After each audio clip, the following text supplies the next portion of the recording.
अक्सर हम उस सत्य के बारे में, उस परम के बारे में, अदृश्य के बारे में, अज्ञात के बारे में, हुँ, जिसका हमें कोई अनुभव नहीं हुआ है।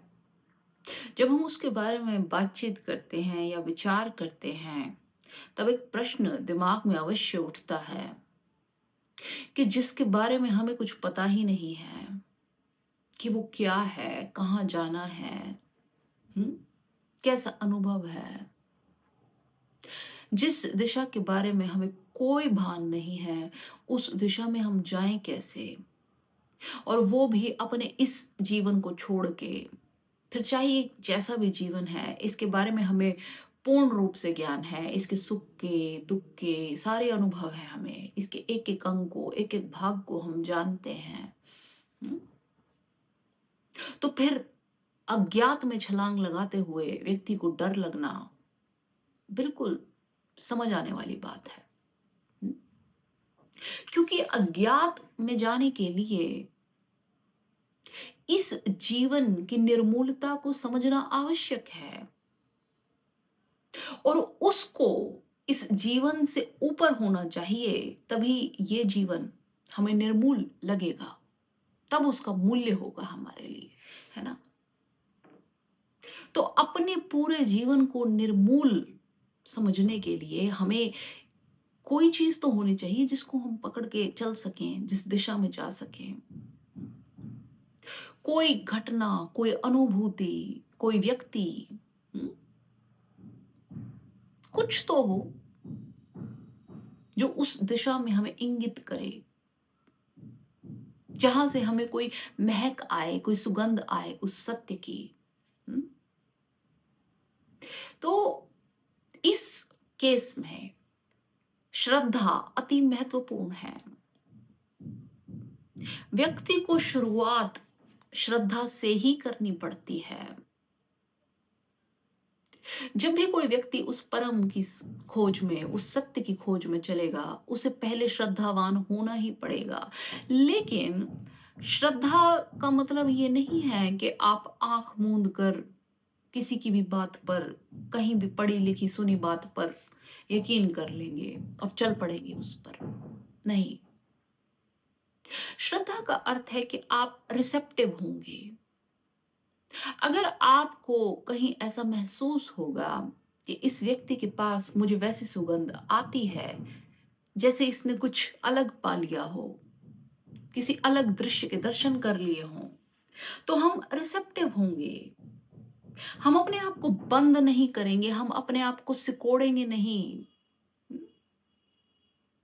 हम उसके साथ चलना चाहेंगे।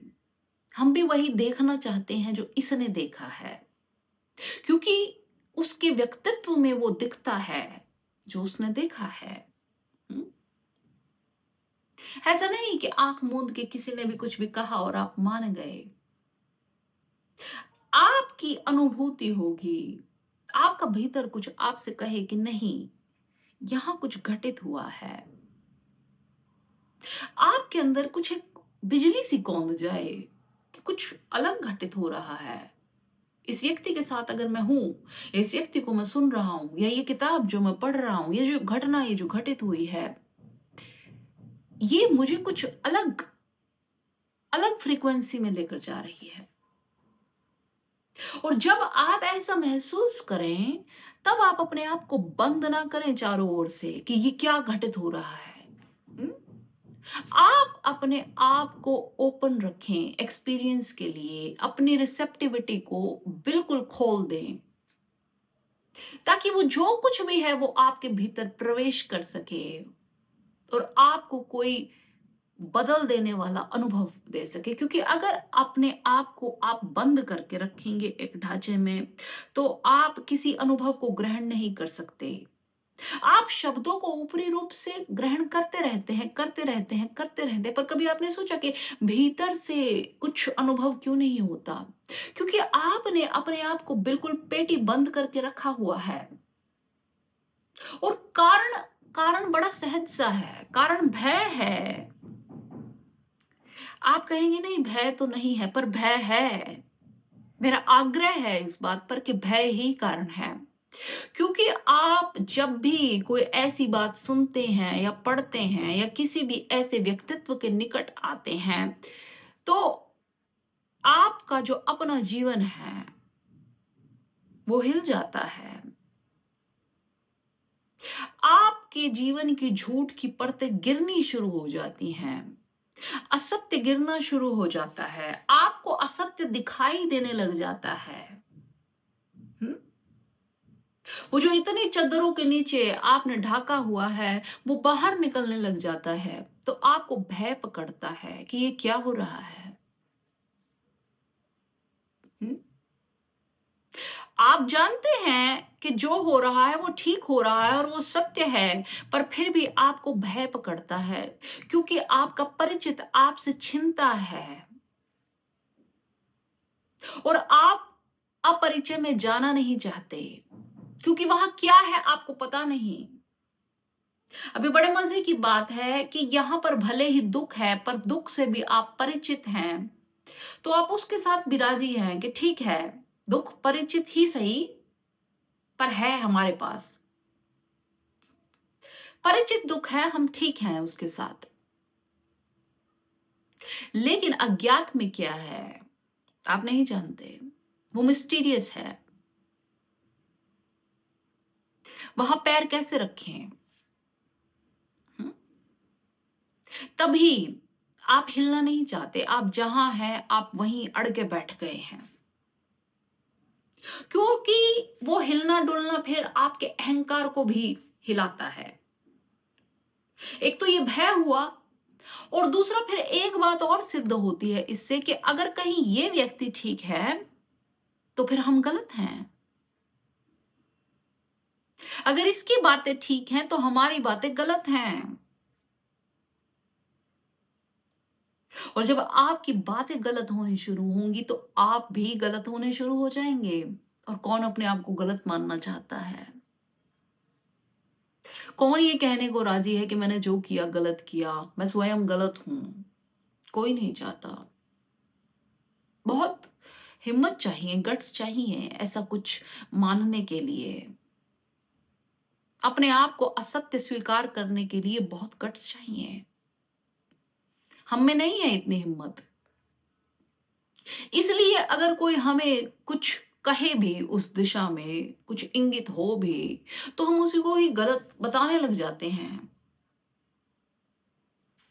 एक झुंड उसे गलत बताने लग जाता है कि नहीं, ये तो फ्रॉड है, ये तो झूठा है, ऐसा कुछ नहीं होता। हुँ? ऐसा ही होता है ना?